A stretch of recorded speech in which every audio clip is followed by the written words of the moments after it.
sommes là ce soir pour toi. Bwana Yesu Kristo tuko hapa leo magharibi kwa ajili yako. Pour faire ton œuvre, Seigneur. Kwa kufanya kazi yako wewe Bwana. Je ne suis rien et je ne peux rien donner à ces peuples. Mimi siko kitu na sija kupatia hii taifa. Toi, tu peux tout donner à ces gens. Lakini wewe upatia hii taifa kitu fulani. Écarte-moi du chemin, Seigneur. Sasa nitoshe njiani ye Bwana. Prends ma bouche et ma langue, Seigneur. Kama kinywa changu na ulimi wangu. De la même manière que cette femme a touché et des vertus ont sorti en toi, Seigneur. Vile vile Mungu alikusaka Bwana msikatoka ndani yako wewe Bwana. Laisse que mes paroles ce soir dégagent des vertus divines pour ce peuple. Acha maneno yangu Bwana itoe. Que les malades soient guéris ce soir. Na wagonjwa wapone magharibi ya leo.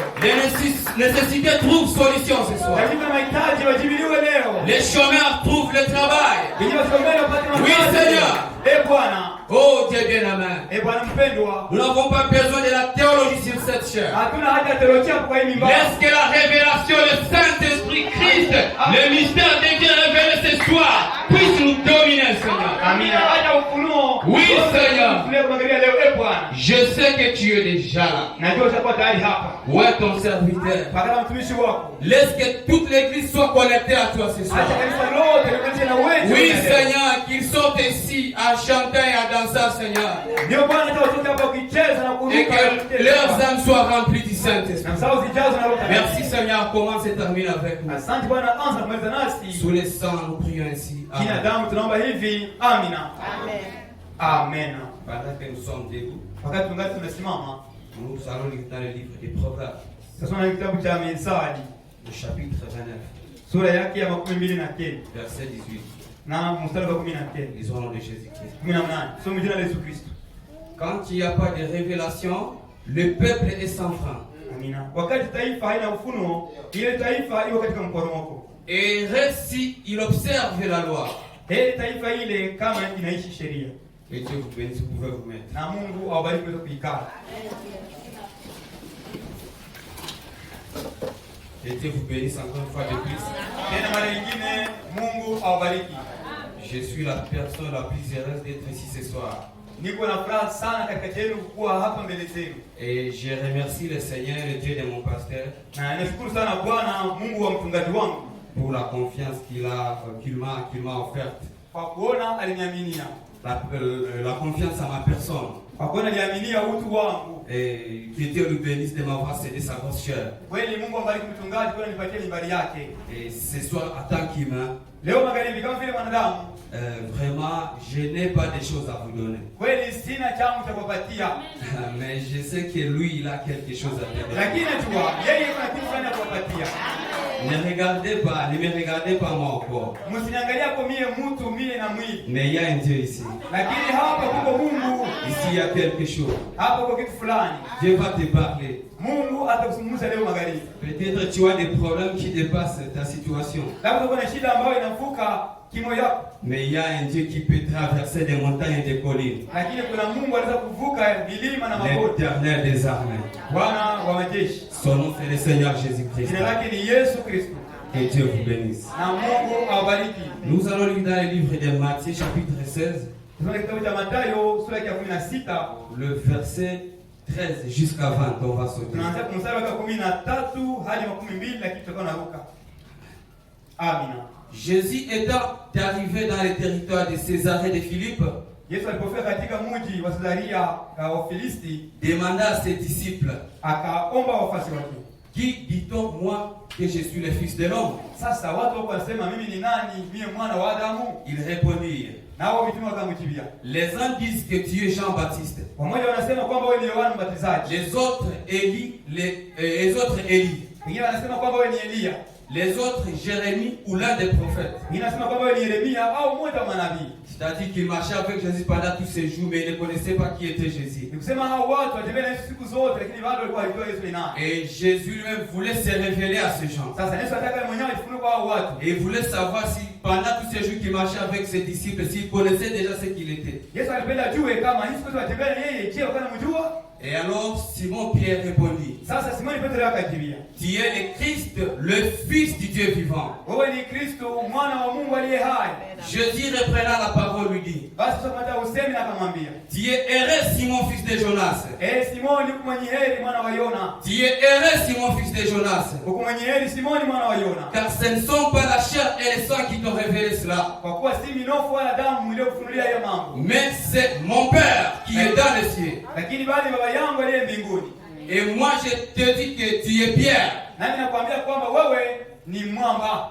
Et que sur cette pierre je bâtirai mon église. Na juu ya huu mwamba mimi nitajenga kanisa langu. Et que les portes du séjour des morts ne profiteront point. Na kwamba milango ya kuzimu na ya mauti haitashinda zile milango. 19. Je te donnerai les clés du royaume des cieux. Mimi nitakupatia funguo za ufalme wa mbinguni. Ce que tu lieras sur la terre kitakachofunga hapa duniani sera lié dans les cieux. vile vile kitafungwa mbinguni. Et ce que tu lieras sur la terre, Na kitu kitakachofungwa hapa kwa dunia, pardon, ce que tu lieras sur la terre kitakachofungwa hapa kwa dunia sera délié dans les cieux. vile vile kitafunguliwa mbinguni.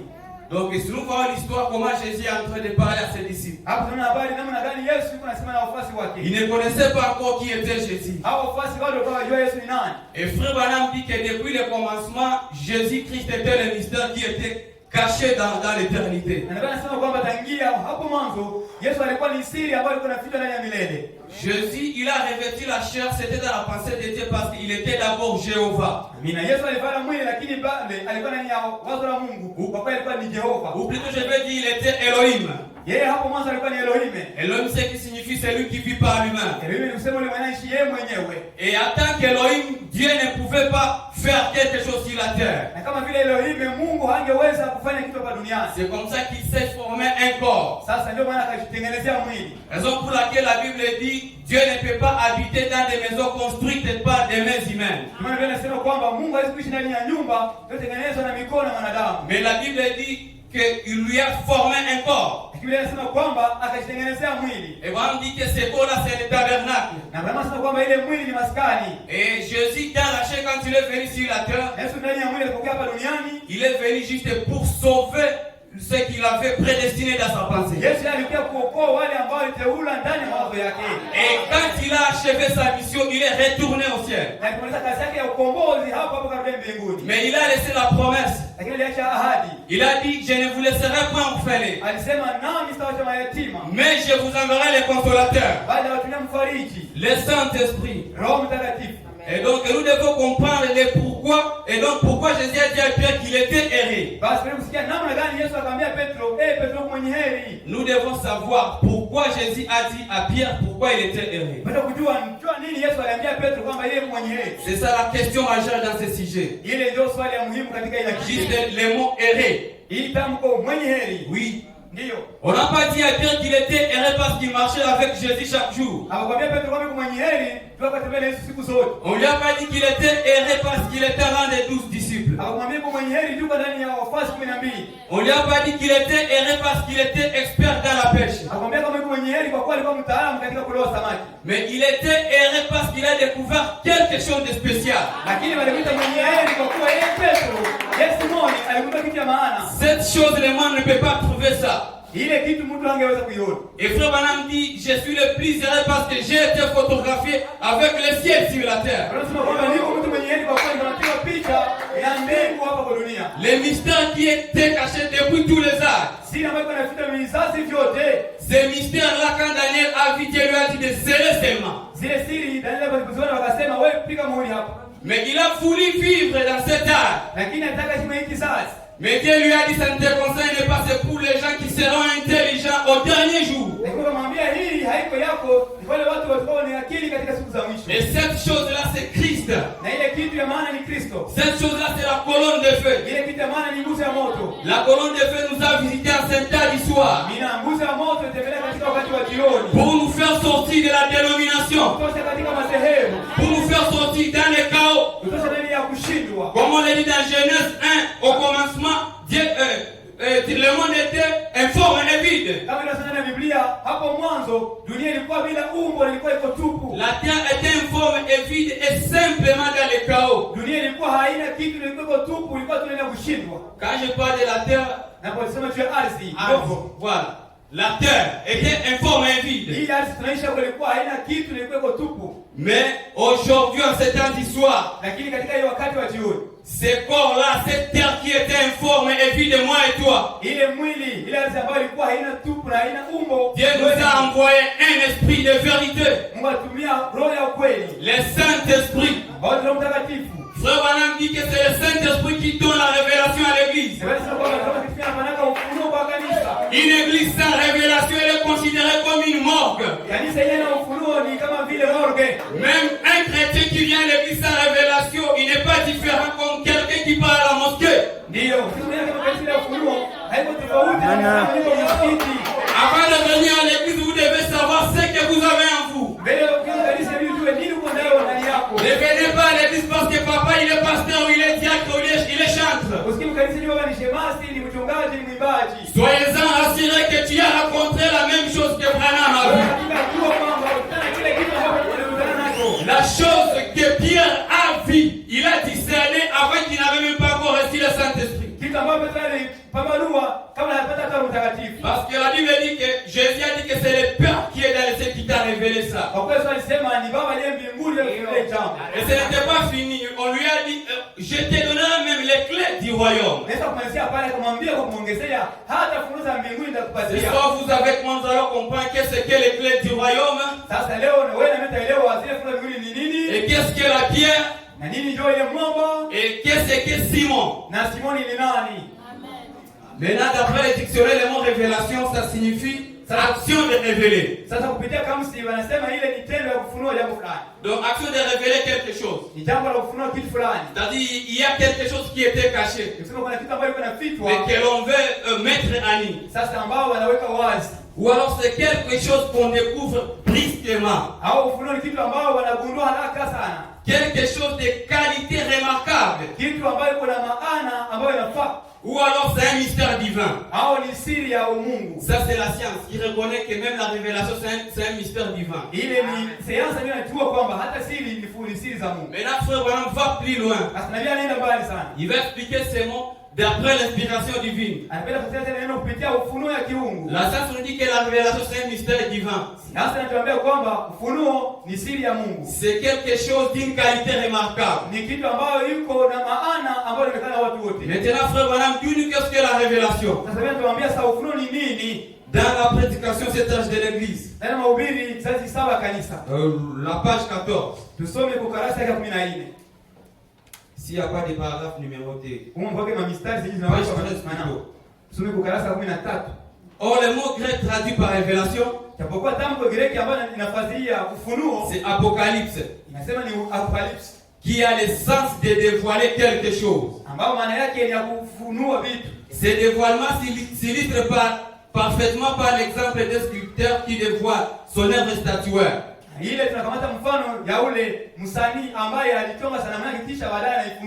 L'exposant ainsi au regard humain. C'est une action par laquelle ce qui était auparavant caché se trouve découvert.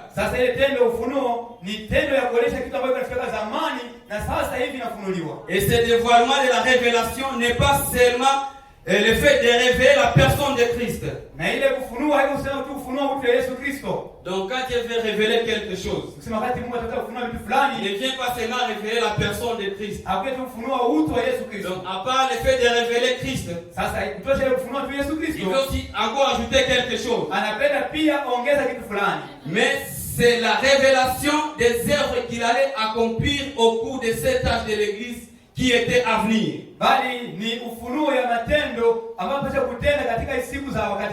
Donc nous comprenons que la révélation c'est quelque chose de spécial dans l'église. Et tout chrétien doit avoir cette chose-là. Qui que vous soyez, vous devez faire chaque chose par révélation en tant que chrétien. Vous voulez donner quelque chose et la révélation. Parce que Caïn aussi il a donné des offrandes. Frère Branham dit que Caïn avait une belle église. Il était un pasteur. Il connaissait donner des offrandes. Si le fait de donner des offrandes était le fait d'aller au ciel, Branham dit que Caïn aussi devrait aller au ciel. Mais ce qui fait la différence entre Caïn et Abel, Abel avait la révélation Abeli yeye alikuwa na ufunuo. Il connaissait le mystère du sang. Alikuwa anajua siri ya damu. Il connaissait qu'un jour l'agneau monterait à la croix pour verser le sang. Alikuwa anajua kwamba siku moja mwana-kondoo atapanda msalabani. Voilà la révélation de l'âge. Ona sasa ufunuo wa kizazi. Voilà ce que Dieu veut que tu puisses avoir ce soir. Ona sasa kitu tunataka upate leo magharibi. Ne fondez pas ton salut sur la théologie. Ujengee wokovu yako kwa teolojia. Ne fondez pas ton salut même sur l'amour. Ujengee hata wokovu yako kwa upendo. Voilà on dit dans des mœurs fictives que le salut n'est pas fondé même sur l'amour. Anasema ndani ya mahubiri makao chao kwamba ukovu haijengewi juu ya upendo. L'évidence du Saint-Esprit, c'est le fait d'abord de recevoir la parole. Kielelezo cha Roho Mtakatifu kwanza ni kupokea neno. Et puis en avoir la compréhension claire. Kisha ya pili ni kuelewa neno namna inayofaa. C'est ça, voilà la chose que nous sommes en train de parler ce soir. Tunasema leo magharibi. Et souvenez-vous que Pierre, quand il a discerné ce mystère-là dans le corps de Christ, il n'était pas encore sauvé. Na mkumbuka kwamba wakati Petro yeye aligundua ile siri ndani ya mwili wa Yesu, bado alikuwa haokoka. Voilà me dit que les disciples marchaient avec Jésus, mais ils doutaient encore de Jésus. Tunasema kwamba wafuasi wanatembea na Yesu lakini bado walikuwa wanamshakia. Ils ne le croyaient pas encore. Bado walikuwa hawajamwaminia. Mais il a promis à Simon qu'il lui donnerait les clés, mais il n'a pas reçu les clés à l'instant. Lakini aliahidia Petro kwamba hatampatia fungulo, lakini hapo Petro akapokea fungulo. La Bible dit 6 jours après, ils sont montés sur la montagne de la transfiguration. Tunasema kwamba siku 6 baadaye wakapanda katika mlima wa kubadilisha. Et Jésus a dit aux disciples, quelqu'un d'entre vous ici ne mourront pas sans pour autant voir les royaumes des cieux. Na Yesu akamwambia mitume yake kwamba kuna mtu katika jema hapa atakufa kabla hajaona ufalme wa mbingu. Et voilà m'interprète, il dit que les royaumes des cieux, c'est le Saint-Esprit. Na Biblia inasema kwamba ufalme wa mbingu ni nini? Ni Roho Mtakatifu. Mais les jours là, sur la montée de transfiguration, Pierre, Jean et Jacques, ils étaient là. Ils ont vu les royaumes des cieux en puissance. Lakini katika ile siku Petro na Yohana walipata katika ile mabadilisho, waliona ile nguvu ya mabadiliko. Mais ils n'ont pas reçu la puissance en soi. Lakini wakupokea ile nguvu yenyewe. Raison pour laquelle la Bible dit que après la résurrection de Jésus, il a dit allez attendre à Jérusalem. Ndio kwa maana tunasema kwamba kisha kufufuka kwa Yesu akamwambia mwende mtukie Yerusalemu. Mais la chose là que les autres cherchaient, les Moïse, les Daniel, tous ils versaient seulement, ils donnaient seulement les offrandes des taureaux et des agneaux. Et cela n'ôtait pas les péchés. Mais c'est ça là couvrait seulement les péchés. Amina. Lakini wengine wanatafutaka Danieli, Musa, walikuwa wanaleta sadaka za nyama kwa kuondoa dhambi, lakini sadaka kwa kuondoa dhambi ilikuwa inafunika hizo dhambi. Mais lui, il est monté à la croix, l'agneau immolé. Lakini alipanda kumsalaba yeye mwana wa kondoo aliondoa dhambi za dunia. Il a ôté ton péché. Akaondoa dhambi zako. Et depuis ce jour-là, tu es déclaré, tu n'as pas de péché. Na tangia ile siku ilikatazwa kwamba huna tena dhambi. Oui, monsieur. Ndio Bwana. Nous avons besoin de la révélation ce soir. Tunaja ufunuo leo jioni. Il faut vraiment dire que nous recevons la révélation par le biais du Saint-Esprit. Yesu atakuja ufunuo kupitia njia ya Roho Mtakatifu. On ne peut pas recevoir cette chose en dehors de la du Saint-Esprit. Hautakile kitu nje ya Roho Mtakatifu. Tout ce que tu recevras, tout ce qui est spirituel, tu recevras en dehors du Saint-Esprit. Ce n'est pas la révélation de Dieu. Yeye utapokea roho ya kiroho na iko nyuma ya Roho Mtakatifu ile baraka za Mungu ile. Vous devez savoir sonner tout ce que vous avez reçu, si cela provient de Dieu ou cela ne provient pas de Dieu. Sheki ndio kuchunguza kile ulipokea kama kinatoka kwa Mungu au kinatoka kwa Mungu. Et Dieu vous bénisse. Na Mungu awabariki. Amina. On dit que la révélation et le Saint-Esprit marchent de pair. Tunasema kwamba Roho Mtakatifu na ufunuo vinatembea vyote pamoja. Il interprète le verset là dans Apocalypse, on parle les vins, ne touchez pas au vin et à l'huile. Wakati anafasiria alikuwa anasema msiguse ku divai na mafuta. On dit que l'huile ça représente le Saint-Esprit. Tunasema kwamba mafuta yanawakilisha Roho Mtakatifu. Et le vin c'est la révélation, la stimulation. Na mvinyo ni ufunuo, ni uchemsho wa Roho Mtakatifu. Maintenant, quelle est l'importance de la révélation dans l'église? Sasa maana ya ufunuo kanisa ni gani? Voilà, on dit que c'est un élément de facteur important dans une église locale. Anasema kwamba ufunuo ni kitu cha maana sana kwa kanisa la mahali. Voilà, on dit que c'est par là que l'église doit commencer. Anasema ni pale ndio kanisa bila kuanzia. Quand je parle de la révélation, c'est-à-dire il faut commencer par le Saint-Esprit et puis le Saint-Esprit donne la révélation. Ninaposema juu ya ufunuo ni kusema ni kuanzia kwa Roho Mtakatifu, kisha utapatia ufunuo. Dans la prédication de cet âge de l'église. Tena mafasirio sasa saba ya kanisa. Page 13 toujours. Tunasoma pale karatasi ya 13.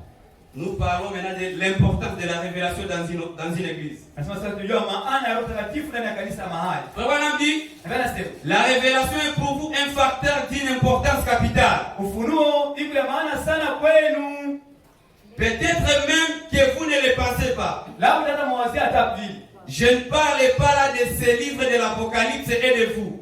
Siseme vile ufunuo na nyinyi. Je parle de toute la révélation. Bali nasema cha ufunuo yote. C'est une chose de la plus haute importance pour l'église. Ufunuo ni kitu ya maana sana kwa ajili ya kanisa. Ce ne sont pas, il a dit à Pierre, ce ne sont pas la chair et les saints qui t'ont révélé cela, mais mon Père l'a révélé. Aliambia Petro si damu na mimi kufunulia hiki kitu lakini bali baba yangu kufunulia na. Et sur cette pierre je bâtirai mon église. Anajua huyu mwamba anataka kanisa langu. Maintenant qu'est-ce que signifie pierre? Sasa mwamba ni nini? Branham dit que pierre ça c'est la révélation des âges. Anasema kwamba mwamba ni ufunuo wa vizazi. Le Seigneur Jésus-Christ. Ni Bwana Yesu Kristo. Le Saint-Esprit. Roho Mtakatifu. Christ. Il dit que Simon c'est l'église. Anasema kwamba Simoni ni kanisa. Donc l'église marche de pair avec la révélation et c'est là que provient la puissance de l'église. Kanisa inatembea sawa sawa na ufunuo na ni hapo inatoka nguvu ya kanisa. Chaque église doit commencer par là, mes bien-aimés. Kila kanisa sharti pale kwa ufunuo. Chaque église doit commencer par là. Kanisa sharti kwa ufunuo pale upendo. Dans la prédication, question et réponse sur les sceaux. Sasa majibu juu ya mihuri.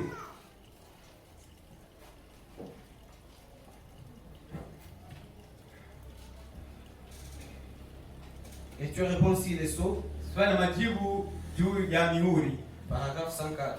Mstari wa 104.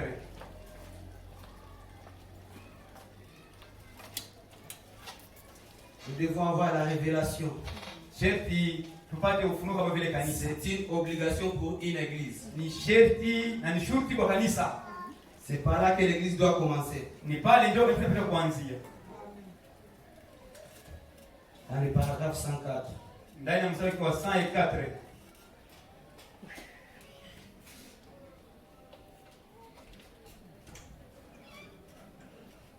Et maintenant comprenez que na sasa mwelewe kuwa l'huile comme nous l'avons vu, yeye kama vile tuliona l'huile, mafuta kama vile tuliona, comme nous l'avons vu en symbole représente le Saint-Esprit. au tuliona kwa mfano hayo inawakilisha Roho Mtakatifu. Voyez, Unaona, les vins c'est la stimulation mvinyo ni chamko et ils vont ensemble dans l'adoration. na vile tunatembea pamoja katika maabudu. Les vins comme nous l'avons exprimé, c'est de là que j'ai eu l'idée de la stimulation. Mvinyo kama tuliweza kuisema hapa ile ilitosha ile ufunuo ya kuchemshwa. Les vins c'est un stimulant. Mvinyo ni kitu ambacho chemshaka. Et les vins dans les naturels c'est le type de la révélation. Na mvinyo katika hali ya kawaida ni mfano ya ufunuo. Vie qui stimule l'église. Ni maisha ambayo yanachemsha kanisa. Donc c'est par là que l'église doit être bâtie. Ni pale ndio tunataka kujengea. Si la révélation, Ni juu ya ufunuo. si le Saint-Esprit, Juu ya Roho Mtakatifu. si Christ, Juu ya Kristo. les rochers des âges. Mwamba wa vizazi. Oui, monsieur. Ndio Bwana. La révélation peut nous amener dans des domaines spirituels, Ufunuo unapelekana na viwango vya kiroho. dans des domaines invisibles. Viwango tusiyoona. Quelqu'un qui a la révélation peut vivre dans un monde à part avec Dieu. Mungu na ufunuo kuishi ndani ya ulimwengu pamoja na Mungu. C'est la révélation peut te faire sortir dans les dimensions terrestres pour te faire vivre dans les dimensions célestes. Ufunuo tena viwango vya dunia na kutana na viwango vya mbinguni. Oui, nous devons tous chercher cette chose-là. Na vitu sasa ile mambo ya ufunuo. Et souvenez-vous même, je pense que c'est Jacob quand il a pris son frère Esau. Na mkumbuke Tanzania kwamba ni Yakobo alipoona ndugu yake Esau. Lorsqu'il était déjà le soir, il a pris une pierre. Magharibi kamata lijiwe. Et il a passé la nuit sur cette pierre. Na kalala juu ya lijiwe. Quand il voulait se réveiller le matin, Dieu l'a visité pendant qu'il était sur la pierre. Sasa tafuta kuamka asubuhi akamtembelea asubuhi wakati angana kule lijiwe. Frère dit qu'il a fait par révélation. Anasema kwamba alifanya kupitia ufunuo. Même la femme de Moïse, quand son mari voulait mourir, Hata mke wa Musa alipoona anataka kukufa, quand il a coupé la prépuce de son fils, akakata ile msusu ya mtoto wake. il a utilisé la pierre, Akaitumia ile lijiwe. ce qui symbolise la révélation. Lijiwe inawakilisha ufunuo. Même Jésus-Christ avant la résurrection, Hata Yesu ndiye mbele ya kufufuka. la Bible dit que l'ange a roulé la pierre. Anasema kwamba malaika C'est là qu'on a reconnu que le tombeau était vide. hadi wakagundua kwamba kaburi liko wazi. Nous comprenons que la révélation nous dévoile des choses que nous ne connaissons pas. Ufunuo iko na vitu vingine tujue. La révélation dévoile des choses qui dépassent l'entendement humain. Ufunuo unafunua vitu ambavyo vinashinda fahamu ya mwanadamu. La révélation dépasse les choses que toi tu ne peux pas faire. Ufunuo unashinda vitu vingi hauwezi kufanya wewe. Christ est l'espérance de la gloire en vous. Kristo tumeleta utukufu ndani ndani yako. Oui, monsieur. Ndiyo Bwana. Maintenant, qu'est-ce que signifie le mot-clé du royaume qu'on a donné à Simon? Sasa hii tamko kupatia Simoni funzo la ufalme maanisha nini? Parce qu'à part la révélation qu'il a vu de discerner le Christ, on lui a donné les clés du royaume. Kuwa kutosha ile ufunuo ambao alipata kwa kupambanua Yesu Kristo ni nani, alipata funzo la ufalme wa mbinguni. Oui, monsieur. Ndiyo Bwana. Dans la prédication, question-réponse sur l'image de la bête. Ndani ya mahubiri swali na majibu juu ya picha ya mnyama.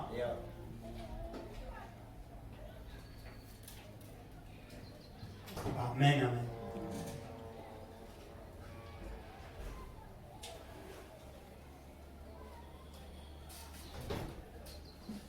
Question-réponse sur l'image de la bête. Swali na majibu juu ya picha ya mnyama. Du 15 mai 1954. Ya 15 mai 1954. Paragraphe 240. Sura ya 240. Frère Manon va nous expliquer ce que signifie les clés du royaume. Tufasiria sasa hii funzo la ufalme wa mbingu zinamaanisha nini? Oui. Ça a un sens. Zile funzo ziko na maana yake. Les clés du royaume. Il ne s'agit pas des clés du séjour des morts. Funzo la ufalme wa mbinguni ziko na maana yake, haiko fungulo za kuzimu. C'est Jésus qui avait reçu les clés du séjour des morts. Est-ce qu'il aliweza kunyofola zile fungulo za kuzimu? Quand il est parti libérer tous les ceux qui étaient enfermés en enfer. Alipenda kufungula watakatifu wote walikuwa wanafungwa humu kuzimu. Paragraphe 244. Sura ya 244. Il a été crucifié, il est mort. Alitungikwa na akakufa. Il est ressuscité le 3e jour. Akafufuka kisha siku 3. Il a passé. Pardon. C'est 240. Nasema ku 200.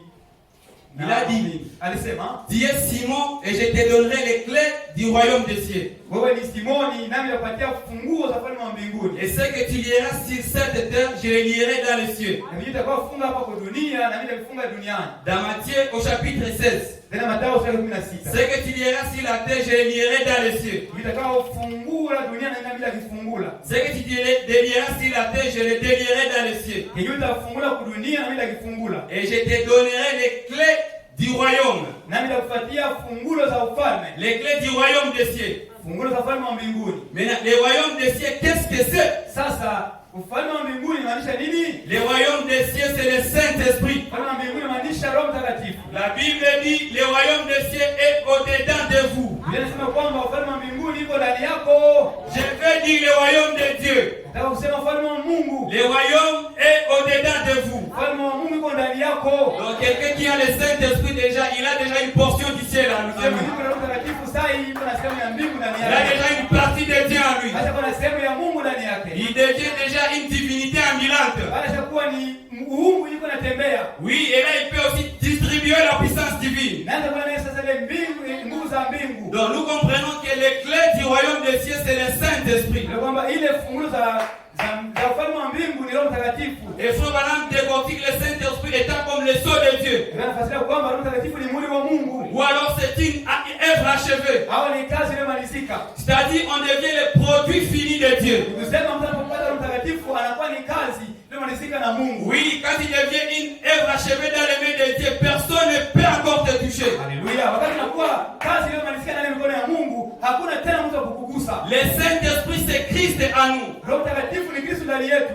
Le Saint-Esprit c'est un signe que Dieu donne à ses enfants. Amina. Roho Mtakatifu ni ishara ambayo Mungu anapatia watoto wake. Le Saint-Esprit c'est notre avocat. Roho Mtakatifu ndiye mtetezi wetu. D'après Jean 16:7-12. Kulingana na Yohana 7:12. Quand tu ne sais pas quoi faire dans la vie et que tout devient mal, Wakati wewe umeshakuwa kufanya vitu vinaharibika, le Saint-Esprit va vous défendre. Roho Mtakatifu Le atakutetea. Saint-Esprit c'est le consolateur. Même quand la famille va t'abandonner, Hata jamii inakuacha yote. l'église peut t'abandonner, Inakuacha yote. les amis peuvent t'abandonner. Inakuacha wote. Mais quand tu as le Saint-Esprit, Lakini kama una Roho tu Mtakatifu, as tout en toi. Tu as la divinité en toi. Tu as la sainteté en toi.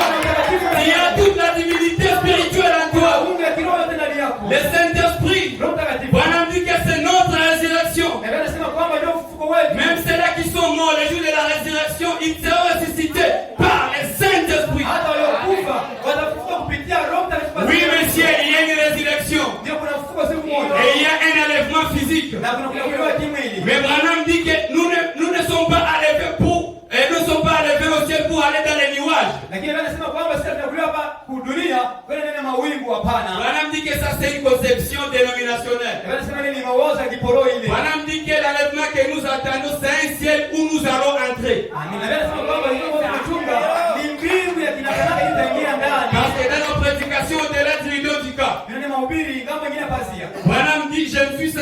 sortir dans mon corps. Anasema nisikia natoka ndani ya mwili wangu. Il dit environ 6 mètres de ma chambre, pas en l'air, mais 6 mètres de ma chambre. Niko kiwango ya karibuni mita 6 ya mie. Si vous lisez Apocalypse 21, la Bible dit et je vis la nouvelle Jérusalem qui descend d'en haut. Kama unasoma kitabu cha Ufunuo sura ya 11, utaona wanasema kwamba ni kwa Yerusalemu mpya ambayo inashuka juu ya mbingu. Et on me dit comment nous allons monter alors que la nouvelle Jérusalem descend. Sasa leo anasema tutapanda je mbinguni japokuwa. Bwana me dit nous n'allons pas monter au ciel pour rencontrer Dieu sur un trône doré. Na pia anasema tutapanda mbinguni kukutana na Mungu kwa kiti chenye mapambo maua. Ou dans des nuages où il y a des gens qui sonnent aux trompettes. Hao ndani ya mawingu kwenye kwa watu wanapiga baragumu. Bwana me dit nous serons transformés en un clin d'œil. Anasema kwamba sisi tutakuwa kufungua. Voilà l'événement que nous entendons. Ona unakuwa ambao sisi Et tunajua. cela se passera si tu as le Saint-Esprit. Nenda pitikana kama wewe una Roho Mtakatifu. Si tu n'as pas le Saint-Esprit, mon frère, Kama una Roho Mtakatifu. oubliez l'enlèvement. Sababu kama tunakuliwa. Je vous assure, oubliez l'enlèvement. Nakwambia sababu tunakuliwa yako. Oubliez l'enlèvement. Sababu tunakuliwa yako. Le Saint-Esprit, c'est pour les racheter. Amina. Roho Mtakatifu ni kwa wale waliokombolewa. Le Saint-Esprit, c'est pour les chrétiens. Roho Mtakatifu ni wa Kristo. Le Saint-Esprit, c'est pour les pécheurs qui se répandent chaque jour. Roho Mtakatifu ni wale wanatubu siku kwa siku. Le Saint-Esprit, c'est pour les gens qui renoncent à leurs péchés. Roho Mtakatifu ni wale ambao wanakataa maisha ya dhambi. Oui, vous devez renoncer à vos péchés. Ili ukatae maisha ya dhambi. Vous devez renoncer à l'incrédulité. Unataka kutokuamini yako. Parce que l'incrédulité, ce n'est pas le fait de fumer comme l'a dit Frère Branham. Kutokuamini kwa ile tendo la kuvuta sigareti anasema. C'est manquer le but. Kutokuamini ni kukosea lengo la Mungu. Et Branham dit que manquer le but, c'est le fait de manquer d'être fils et fille de Dieu. Voilà le but pour lequel tu as été créé sur la terre. Kukosa lengo la Mungu ni kushindwa kuwa mwana binti wa Mungu. C'est d'être un fils et une fille de Dieu. Lengo la Mungu ni kuwa mwana binti wa Mungu. Oui, monsieur, le Saint-Esprit, c'est notre assurance. Roho Mtakatifu ni mtasiri wetu. C'est ma résurrection. Ni ufufuo yangu. C'est mon élévation. Ni roho yangu. C'est tout ce que je suis. Ni yote ambayo ni. C'est tout ce que je serai. Ni yote ambayo ni. C'est tout ce que je peux faire. Yote Sans nitakufanya. le Saint-Esprit, je suis nul. Bila Roho Sans le Mtakatifu. Saint-Esprit, je ne peux rien faire. Leo tunafanya kitu. Oh Seigneur, viens-nous en aide. Asante Bwana, tujie msaada. Aide-nous à comprendre ce mystère de la révélation. Kuelewa hizi siri za ufunuo. Dans la prédication, qu'est-ce que le Saint-Esprit du 16 décembre? Tena mhubiri ni Roho Mtakatifu ni nini wa tariki 16 décembre, wa 1951. 16 Desembre 1961. Page 47. Mstari makumi nne na saba. Je vais sauter. Nitaruka pale. Là, il va falloir que je me fasse un peu plus énergique ici. Hapa inabidi nikuwe na nguvu sana hapa. Maintenant, vous les frères légalistes, Sasa nyinyi ndugu wa sheria, tenez-vous tranquille pendant un petit moment. mtulie kwa muda kitambo. Avez-vous remarqué combien de temps il dit? Mshaona mara ngapi nishakuwa na maana? Frère Madame parle du Saint-Esprit du sceau. Ndio nasema Roho Mtakatifu ambao ni muhuri. C'est sceau, Ile muhuri pas jusqu'au prochain réveil. hapana mpaka ingine uamsho utakao kuja. Pas jusqu'à la prochaine fois que quelque chose ira de travers. Hapana mpaka ingine siku mjoo ile kitu itatembea Mais mzuri. vous recevez le Saint-Esprit jusqu'au jour de votre rédemption. Bali mnapokea Roho Mtakatifu mpaka siku ya ukombozi wenu. Voilà pour combien de temps vous êtes scellés. Ona sema mara ngapi mtakuwa mnaweka muhuri? Branham dit vous êtes scellés d'éternité en éternité. Amen. Leo sema kama mnaweka muhuri milele hadi milele. Oui, monsieur, une personne qui a le Saint-Esprit, c'est un être éternel. Mungu mwenyewe anamtakatifu ni mtu wa milele. C'est un être illimité. Mtu mwenyewe ana mipaka. Oui, monsieur, Branham dit que nous sommes égaux avec Jésus-Christ dans la présence de Dieu. Anasema kwamba sisi na Yesu tuko sawa sawa. Oui, si tu as le Saint-Esprit, tu es égaux avec lui. Oui, nous sommes égaux avec lui. Tuko sawa sawa na yeye. Branham dit que Jésus-Christ est notre grand frère. Anasema kwamba Yesu Kristo ndiye mkubwa wetu. Nous sommes scellés d'éternité en éternité. Tunaweka muhuri milele hadi Et milele. vous êtes scellés par le Saint-Esprit. Unaweka muhuri na Roho Mtakatifu. Branham dit, le Saint-Esprit c'est le sceau de Dieu. Anasema kwamba Roho Mtakatifu ni mwili wa Mungu. Qu'est-ce qu'un sceau? Hasa muhuri ni nini? Eh bien, un sceau, ça indique ou ça veut dire une œuvre achevée. Muhuri inaonyesha kwamba ni kazi iliyomalizika. Branham dit, vous êtes son produit jusqu'au jour de votre rédemption. Anasema kwamba wewe unakuwa kazi yake mpaka siku ya ukombozi. Branham dit que c'est quelque chose de terminé. Anasema kwamba unapotia muhuri kitu inamalizika pale. Et qu'est-ce que le Saint-Esprit? Sasa Roho Mtakatifu ni nini? C'est un signe. Ni ishara. Branham dit au paragraphe 50. Anasema mstari wa 15. Il n'y a pas beaucoup de serments parmi nous, c'est à cause de ça. Hakuna kuweka muhuri nyingi kwa sababu ya kosa hili. Branham dit il y a trop de laisser aller en nous. Anasema kwamba kuna mambo ya kuacha huru ndani yetu. Quand l'inspecteur fait son examen, Wakati mtu anafanya kazi yake, qu'il inspecte votre vie vie. Anainspektia maisha yako. Pour voir s'il n'y a pas de laisser aller chez vous. Ili angalie kama hawajui mambo maisha yako. Voilà, me dit un peu de laisser aller dans votre vie de prière. Ndio anasema kwamba unaachilia maisha yako kwa maisha yako. Un peu de laisser aller quant à ce tempérament colérique. Ulishaacha ile maisha ya hasira ndani yako. Un peu de laisser aller quant à cette langue. Ulishaacha ile maisha ya kusema kwa lugha ndani yako. Pour la langue. Ulishaacha ile maisha ya kuporomoka maisha yako. Voilà, pour parler des autres. Yo tete wengine. Voilà, me dit il ne scellera jamais les wagons. Na yeye anasema kwamba hawezi weka mzigo yako kwa ile namna. Et le Saint-Esprit c'est qui alors? Sasa Roho Mtakatifu ni nani? Qu'est-ce que le Saint-Esprit pour nous? Roho Mtakatifu ni nani En kwetu? tant qu'Église, Kama vile kanisa. nous devons savoir ce mystère-là. Tunajua zile masiri. Parce que quand on dit que Christ est le mystère de Dieu révélé. Kwa sababu anasema kwamba Kristo ndiye siri ya Mungu iliyofunuliwa. Et ce mystère-là a déjà été révélé pour nous. Na zile siri zishafunuliwa kwa ajili yetu. Le Saint-Esprit pour nous, c'est Christ en vous. Roho Mtakatifu kwetu ni Kristo ndani yenu. Le Saint-Esprit, c'est Christ en vous. Roho Mtakatifu kwetu ni Yesu Kristo ndani Le yenu. Consolateur. Mfariji. C'est ça le Saint-Esprit. Ule njoo Roho Mtakatifu. Qu'est-ce que le Saint-Esprit? Roho Mtakatifu ni nani? C'est un avocat. Yeye ni mtetezi. Qu'est-ce qu'il fait pour vous? Sasa anafanya nini kwa ajili Il yenu? défend une cause. Yeye anawatetea. Il fait miséricorde. Analeta rehema. Il fait des choses que vous ne pouvez pas faire. Anafanya vitu hamwezi kufanya. Il est victime propitiatoire pour vos péchés. Yeye alitolea kufa ile dhambi zako. Il est votre justice. Yeye ndio haki yako. Le Saint-Esprit, c'est votre guérison. Roho Mtakatifu ndio uponyaji wako. Le Saint-Esprit, c'est votre vie. Roho Mtakatifu ni maisha yako. Le Saint-Esprit, c'est ta Roho résurrection. Mtakatifu ni kufa yako. Le Saint-Esprit, il est tout pour toi. Roho Mtakatifu ni yote ndani Le yako. Saint-Esprit peut créer des choses que tu ne peux pas créer. Kumbe yote kumbe wewe. Le Saint-Esprit amènera tes mains à toucher ce que tu n'as jamais touché. Unaleta ukuzi bila kuweza kugusa Le wewe. Saint-Esprit amènera tes pieds à piétiner là où tu n'as jamais piétiné. Kwa tu unafanya bila kueleza maisha Le yako. Saint-Esprit t'amènera à voir ce que les yeux des yeux n'ont jamais vu. Roho Mtakatifu anaona bidii. Oui, monsieur. Anasingeweza kuona. Oui, monsieur. Ndio Bwana. Le Saint-Esprit, c'est le signe de Dieu. Roho Mtakatifu ni ishara ya Vous devez faire tout pour avoir le Saint-Esprit. kwenye yako yote uifanye. Vous devez tout faire pour avoir le Fanya Saint-Esprit. yote upate Roho Mtakatifu. Vous devez tout faire pour avoir le Saint-Esprit. Fanya yote upate Roho Mtakatifu. Le Saint-Esprit, c'est tout pour moi. Mtakatifu yote kwa ajili C'est yako. lui mon travail. Yeye ndio kazi yangu. Il est mon don. Yeye ndio gharama C'est yangu. lui ma famille. Yeye ndio gharama yangu. Il est mon lendemain. Yeye ndio pesa yangu. C'est lui ma nourriture. Yeye ndio chakula yangu.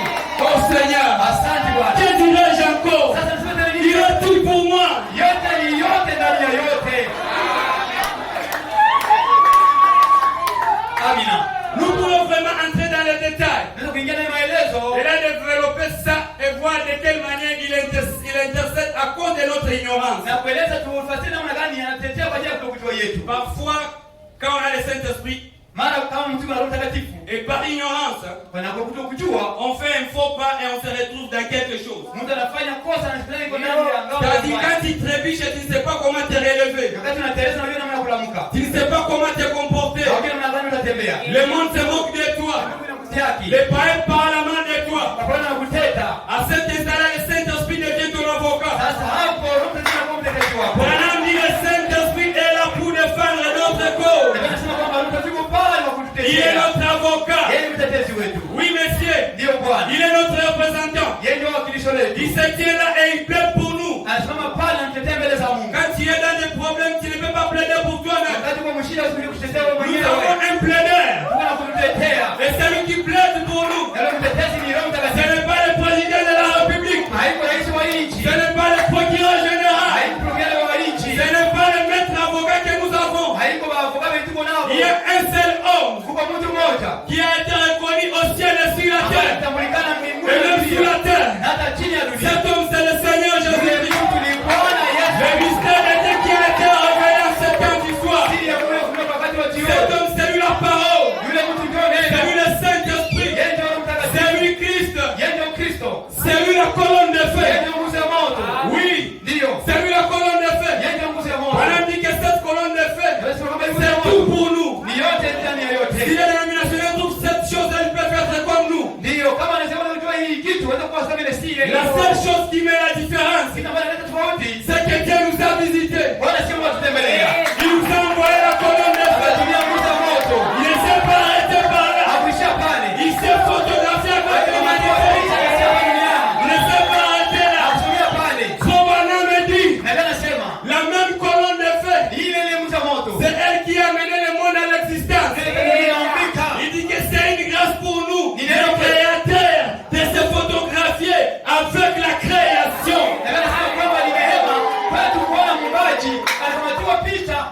alichoumba. Branham dit que quand vous recevez cette chose, Sasa unapokea hii kitu, vous pouvez créer un autre monde et aller vivre dans le ciel.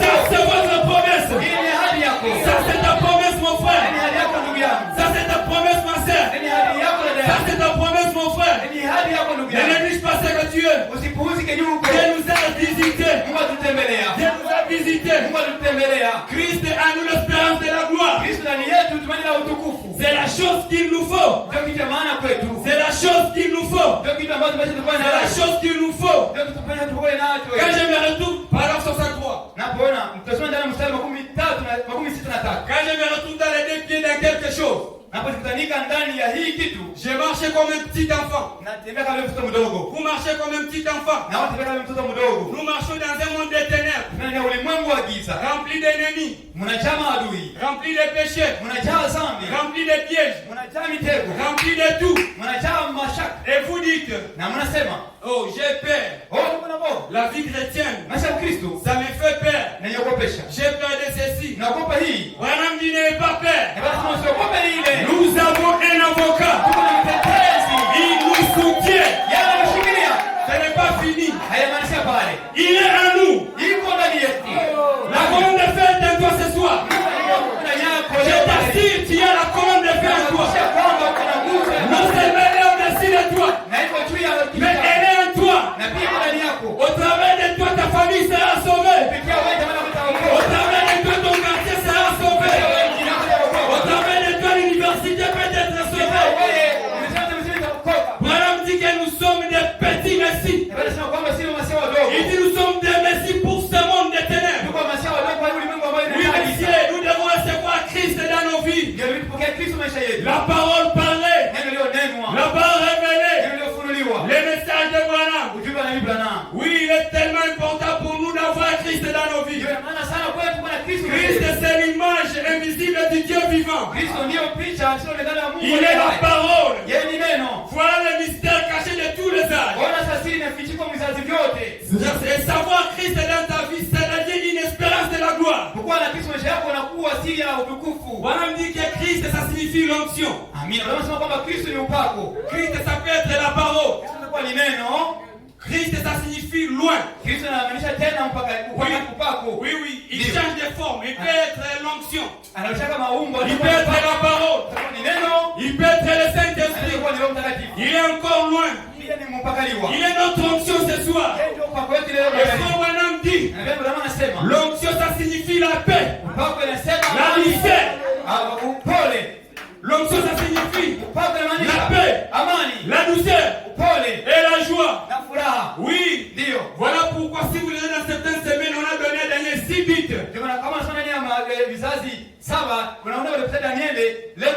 Et le 6e bit, on parle de oindre les saints des saints. Branham dit que oindre les saints des saints, ce n'est pas Jésus-Christ. Il dit que Jésus-Christ a déjà été oint.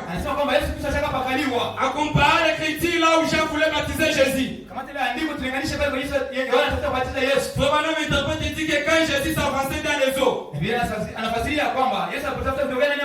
le ciel s'ouvrit et la voix, et le ciel fit entendre la voix en disant, voici mon fils bien-aimé, en qui je me plais de demeurer. Donc nous comprenons que oindre, ça signifie demeurer. C'est simple comme bonjour. Un chrétien qui est où c'est-à-dire l'éternel demeure dans cette personne. Frère Branham qui je n'ai pas l'éternel, dit que quand Dieu demeure dans une personne, quelqu'un va avaler ça, je pense. Branham dit que quand Dieu demeure dans une personne, cette personne devient une éternité éternelle. Tu deviens une éternité éternelle. Tu deviens d'abord l'éternité. Parce que Branham dit que l'éternité n'a pas de début ni de fin. Il n'y a pas de point d'angle dans l'éternité. Merci Seigneur. Donc tu deviens d'abord un cycle vicieux. Tu n'as pas de fin. Tu n'as pas de début. hauna tu kulianzia, n'as pas de milliers, hauna kuona hata katikati, et puis tu deviens éternel. kisha kwa sasa wa milele. Ah non, non, nous avons reçu un puissant message. Ujumbe wenye nguvu sana. Nous avons reçu un puissant message. Ujumbe wenye nguvu sana. Oui, oui, oui, monsieur. Ndio Bwana. Oui, monsieur. Ndio Bwana. Christ, c'est l'onction. Kristo ni upako. Christ, c'est la parole. Kristo ni neno. Dans la prédication, Ndani ya mahubiri la foi parfaite. imani kamilifu. Du 25 août 63. Ya 25 août 63. Paragraphe 154 à 156. Sasa 54 sasa 56. Maintenant, regardez. Sasa mwangalie. Il nous est apparu sous la forme. Maintenant, regardez. Sasa mtazame. Il nous est apparu sous la même forme que dans l'Ancien Testament et que dans le Nouveau Testament. Atokea mwili ile umbo kama vile katika agano la kale na katika agano jipya. Il a fait connaître le même mystère par la parole. Alijulisha zile siri kupitia neno. Et je vous déclare que Christ est le Saint-Esprit. Na ndio tangaza kwamba Kristo ndiye Roho Mtakatifu. Et le mot Christ signifie les oins. Na tamko Kristo ni kusema mpakaliwa. C'est-à-dire quand Christ est un oin, Ni kusema wakati Kristo anapakaliwa. Branham dit que c'est une personne. Kama anasema kwamba yule ni mtu. Oui, oui. Ndio. Branham dit ça signifie les oins. Kama anasema kwamba ni mpakaliwa. C'est-à-dire une personne qui est ointe. Ni kusema ni mtu mwenye anapakaliwa. C'est cela le Christ, les oins. Ule ndio Kristo, ule ndio mpakaliwa. Combien savent que c'est vrai? Wanapenda ndio kwamba ni kweli? Oui, c'est lui les oins. Yeye ndio mpakaliwa. C'est-à-dire une personne, vous, toi, c'est toi. Ni kusema mtu mmoja anasema pale C'est ni toi qui wewe. es oint. Quand le Saint-Esprit descend, il vient oindre une personne. Amina. Ule pale anasema hapa ni wewe. Parce que Bwana anashuka anapakala mtu mmoja. Parce que Branham dit que notre naissance naturelle d'abord c'est un gâchis. Tunaambia anasema kwamba kwa kwanza yetu ya kimwili ni Oui, kushindwa. c'est un gâchis. Ni kushindwa. Raison pour laquelle Dieu a laissé son trône. Ndio maana Mungu aliacha enzi yake. Il a laissé les dignités. Aliacha ukubwa. Il a laissé l'adoration. Aliacha maabudu. Il mit une demi-heure dans les cieux. Aliacha dakika 15. À cause de toi, mon frère. Sababu yako wewe ndugu À yangu. cause de toi, ma soeur. Sababu yako wewe ndugu Dieu yangu. a laissé toutes les honneurs qu'il faut. Aliacha heshima zake zote. Mais tu es en train de négliger cela. Sio na puuzi ile. Tu écoutes la parole et tu quittes ici, tu fais encore des péchés, tu fais du n'importe quoi. Unasikia dhambi na unaenda kufanya dhambi, unafanya mwenyewe unajisikia. Souvenez-vous que Christ est mort pour toi. Kumbuka kwamba Yesu alikufa kwa ajili yako. Il a versé son sang pour toi. Alimwaga damu yake kwa ajili yako. Oui, oui. Ndio. Il est dit qu'il y aurait un homme qui sera oint. Ndio wanasema kwamba kutakuwa mtu mwenye atakaye anapakaliwa. Dans Acte 2. Ndani ya Matendo mitume. Ça c'est quand c'est. Et maintenant nous devons Sasa tunapashwa atteindre et en étant oué par ce même esprit. tukiwa tunapakaliwa na ile roho. Voilà, me dit nous sommes des messieurs. Wanasema kwamba tu sisi ni masia wadogo. Voilà, nous sommes des messieurs. Sisi ni masia wadogo. Voilà, me dit nous sommes des oints. Sisi tuko wapakaliwa. Voilà, me dit nous sommes des messies des derniers jours. Na wanasema kwamba tuko masia wakati wa mwisho. Donc toi tu es un petit messie pour ces derniers jours. Ni kusema na uko masia mdogo ile wakati wa Tu mwisho. as un travail à faire. Uko na kazi ya kufanya. Ne croise pas les bras. Usifunge mikono. Dieu fait confiance en toi, mon frère. Kuaminia ndugu yako. Dieu fait confiance en toi, ma soeur. Kuaminia dada yangu. Tu es un messie pour ces derniers, un petit messie pour ces derniers jours. Uko masia kwa hiyo wakati wa mwisho. Voilà, me dit nous sommes des messiettes Anasema kwamba tuko masia wadogo. pour éliminer la résurrection de Jésus-Christ Na kuangazia ile ufufuko wa Yesu Kristo. et montrer au monde qu'il n'est pas mort, Na kuonyesha ulimwengu kwamba Yesu hakukufa. mais qu'il est dans son peuple Bali yuko ndani ya taifa lake. sous la forme du Saint-Esprit Katika umbo la Roho Mtakatifu. et qu'il agit au milieu de son époux. Na anatenda kazi katikati ya biharusi wake. Oui, frère Madame dit que l'époux de Christ c'est un corps. Anasema kwamba bibi harusi wa Yesu Kristo ni mwili. Il dit que c'est la parole. Anasema kwamba ni neno. Quelque part Madame dit que l'époux de Christ c'est Christ. Na anasema hali kwingine kwamba bibi harusi wa Alors que Christ c'est la parole. kwa Kristo ni neno. Quelque part il dit que c'est lui encore le créateur. Na Biblia inasema kwamba yeye ni Donc, muumbaji. il est tout, dans la totalité, il est tout. Ni kusema iko yote, katika yote iko ndani ya Il yote. est tout pour nous. Iko yote. Oui, monsieur. Oui, Ndiyo monsieur. Bwana. Ndiyo Bwana. Il ne nous reste plus rien d'autre à faire que de croire cela. Hakuna kitu tunaweza kufanya kwa kuaminia hiki. Croire quoi? Kuaminia nini? Que nous sommes des messieurs sur la terre. Kuaminia kwamba tuko masia hapa kwa dunia. Que nous sommes des oins sur la terre. Tuko pakali hapa kwa dunia. Que nous sommes des Christos sur la terre. Kama tuko Wakristo wadogo hapa kwa Frère dunia. Branham dit que croire cela est la substance.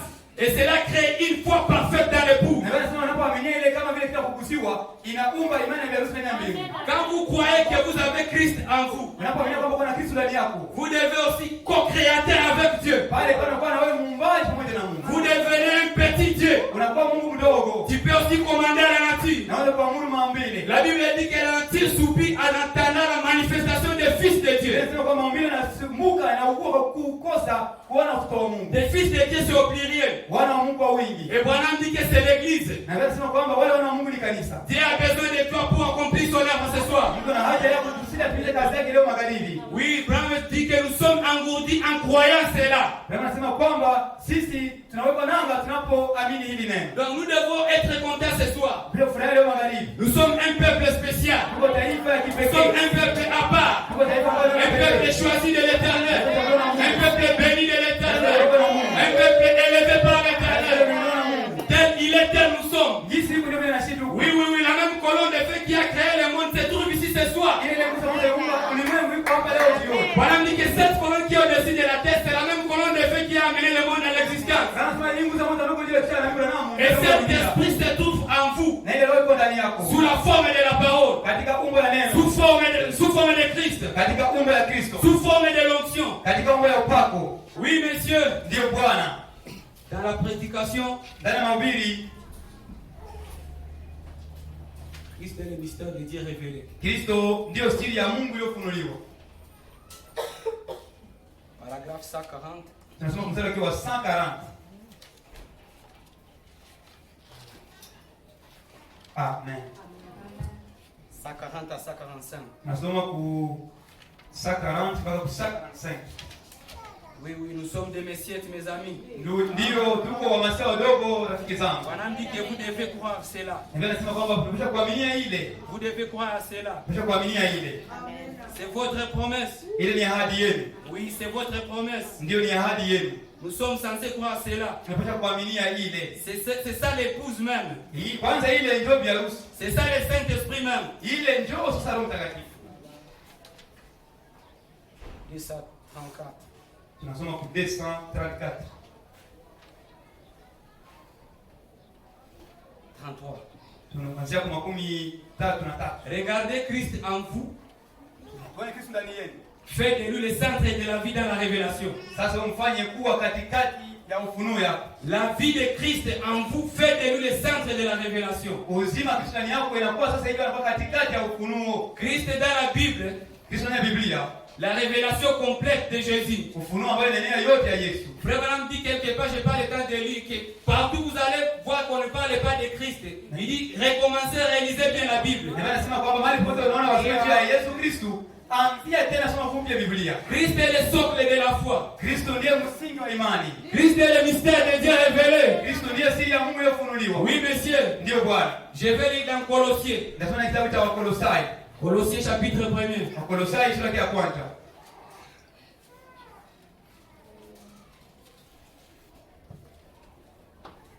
Chapitre 1er. Soma Wakolosai sura ya kwanza.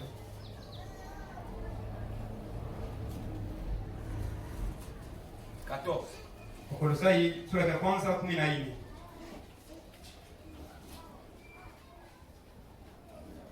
Par 13, par 12.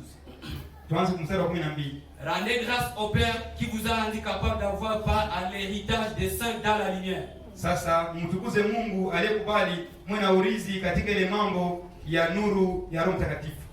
C'est car en lui ont été créées toutes les choses qui sont dans les cieux et sur la terre. Kwa kuwa ndani yake iliumbika mambo yote ambayo iko ndani ya mbingu na ndani ya dunia. Les visibles et les invisibles. Vinavyoonekana na visivyoonekana. Trône et dignité. Kiti na ufalme. Domination, autorité. Mamlaka na vyeo. La Bible dit il est avant toutes choses. Inasema kwamba yeye alikuwa mbele ya kila kitu. Et toutes choses existent en lui. Na kila kitu kinaishi ndani yake. Il est la tête du corps de l'église. Yeye ndio kichwa cha kanisa. Il est le commencement. Yeye ndio mwanzo. Le premier-né d'entre les morts. Yeye ni wa kwanza katika wale waliokufa. Afin d'être en tous les premiers. Ili awe wa kwanza katika wote. Car Dieu a voulu que toute plénitude habite en lui. Kwa kuwa anataka utimilifu wote wa uungu uishi ndani yake. Il a voulu par lui réconcilier tout avec lui. Anataka kupitia yeye aunganishe mambo yote na yeye. Dans ce qui est sur la terre. Kupitia ile mambo iko ndani ya Et dunia. ce qui est dans les cieux. Na ile ambayo iko mbinguni. En faisant la paix par lui. Kwa kufanya amani kupitia yeye. Par le sang de sa croix. Kupitia damu ya msalaba wake. Oui, messieurs. Ndio Bwana. Bwana nous a déjà dit que nous recevons la révélation par le canal du Saint-Esprit. Na mshatabia kwamba tunataka ufunuo kupitia njia ya Roho Mtakatifu. Le Saint-Esprit, il est toute chose pour nous. Roho Mtakatifu njoo yote kwa ajili yetu. C'est notre consolation. Njoo faraja yetu. C'est votre... Donc il est tout pour toi. Yeye ni yote kwa ajili yako. Tout ce que toi tu ne peux pas faire, le Saint-Esprit peut le faire pour toi. Inaweza kufanya wewe, yeye anaweza kukifanya. Oui, messieurs. Ndio Bwana. Oui, messieurs. Ndio Bwana. Dans la prédication, Dieu a pourvu à un agneau. Ndani ya mahubiri Mungu aliandaa mwana kondoo. Il a pourvu à un agneau. Mungu aliandaa njia mwana kondoo.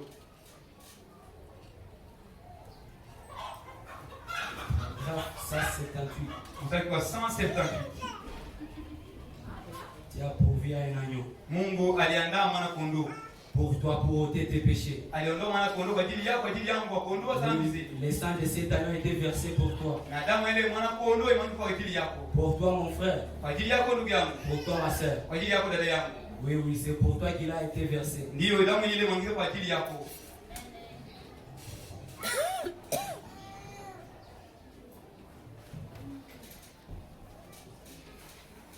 Paragraphe 178.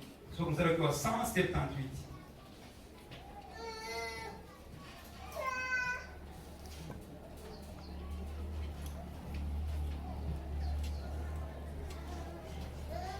Ça 78. Sio mstari wa 178.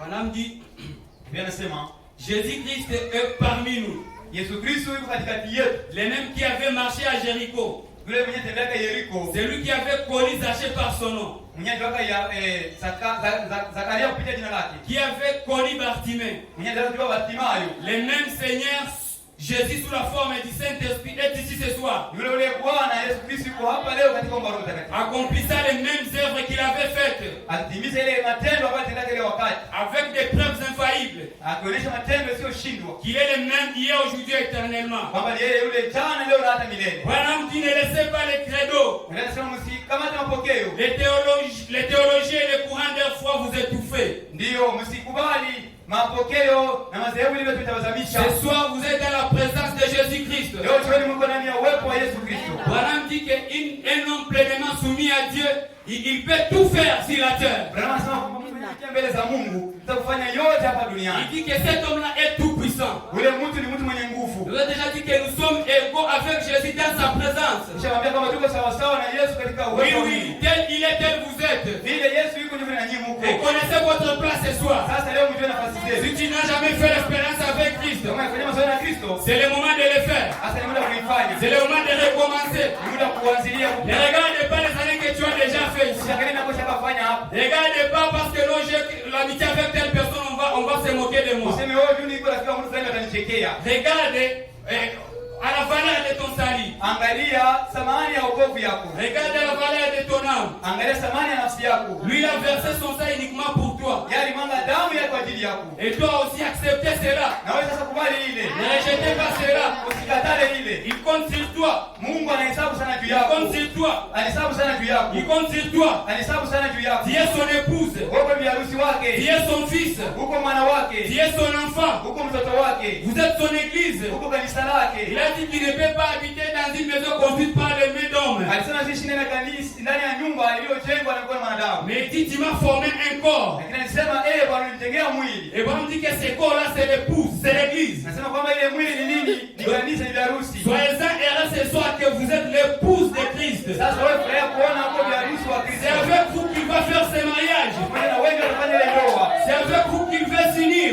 Pamoja na wengi wanapenda kuungana. Ne négligez pas cela. Usipuuzi ile.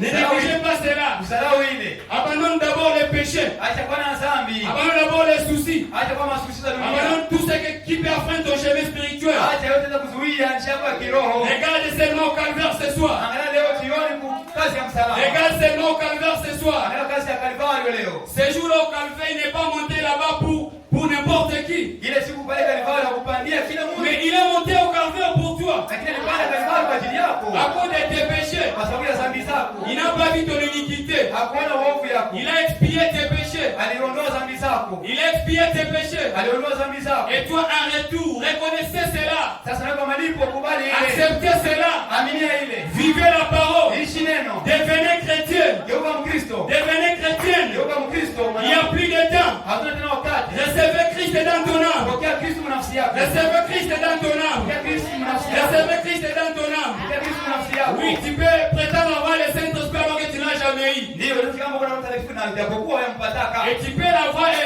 et d'abord peut-être tu n'as jamais commencé. Unaweza kumpata na labda Oui, uanze. ça c'est faux, Branham. Ndio ndio Branham dit que tu peux recevoir le Saint-Esprit et tu n'es pas sauvé. Yesu anapokea mtakatifu na Il watu. va il dit même l'antichrist aujourd'hui a le Saint-Esprit du haut de la chair. Ndio anasema kwamba leo mpinga Kristo naye ana Roho Mtakatifu kumimbani. Mais ce Saint-Esprit est lié au niveau de l'esprit. Lakini Roho Mtakatifu kwa mpinga Kristo yeye kwa kiwango cha roho. Tu peux sauter dans la joie. Unatoka na furaha. Tu peux parler en langue. Unasema kwa lugha. Tu peux chasser les démons. Unafukuza mapepo. Tu peux faire tout ce que tu veux.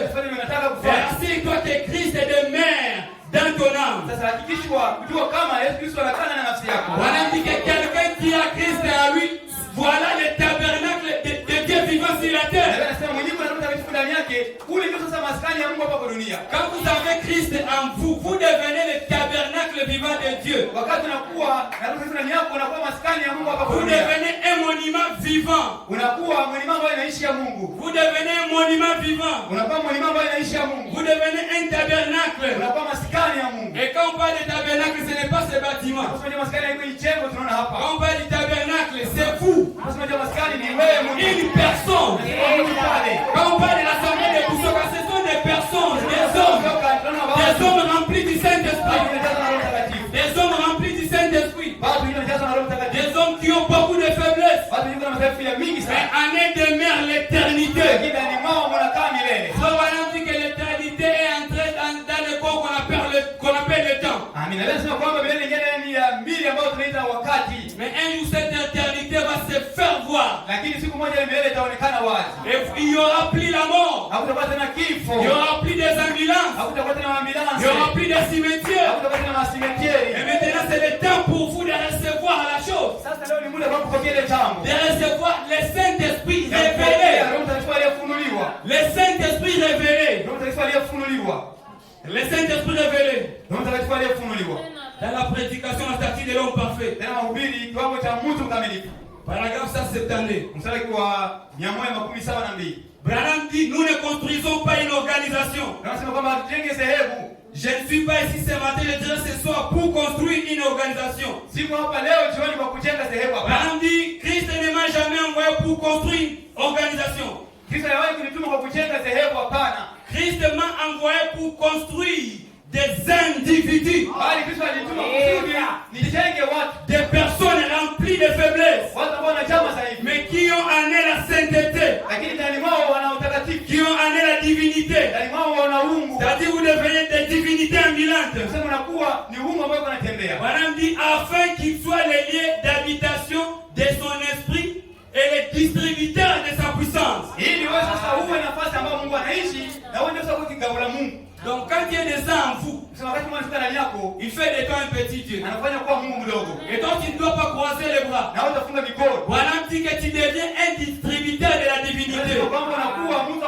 Pas construire une organisation, pas construire une dénomination, mais construire les individus pour en faire des fils et des filles de Dieu.